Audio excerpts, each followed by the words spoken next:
Bé, una vegada més, un mes que a priori podria ser positiu per la generació d'ocupació, com ho és el mes de maig, ha estat negatiu, tan negatiu com que s'ha incrementat amb 6.000 persones el nombre de persones aturades respecte al mes passat, i si ho mirem en termes interanuals, estem davant d'un creixement del 25% de persones desocupades respecte a l'any anterior. Per tant, és una dada negativa, és una dada preocupant.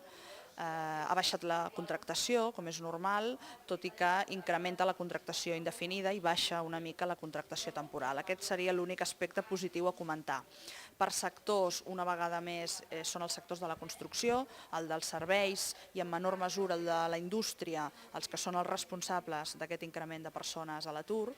Per tant, des de la UGT de Catalunya, una vegada més, el que reivindiquem és que per fer possible aquest canvi de model productiu, que és imprescindible que es porti a terme, es tinguin en compte polítiques del tot estructurals, sobretot les que tenen a veure amb la formació i amb la qualificació de les persones que estan treballant, de les futures generacions, en definitiva la formació al llarg de la vida.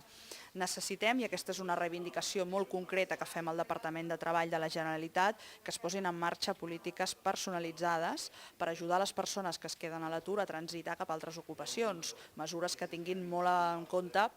la seva situació personal, el seu nivell formatiu, per tant que es pugui fer un seguiment molt personalitzat i molt exhaustiu. Demanem que es creï i es posi en marxa un observatori del mercat de treball que pugui anticipar-se en els sectors que estan en crisi i que pugui també detectar sectors emergents, sectors estratègics que en un termini raonable puguin necessitar mà d'obra i per tant tinguem temps de formar persones per ocupar aquests futurs llocs de treball.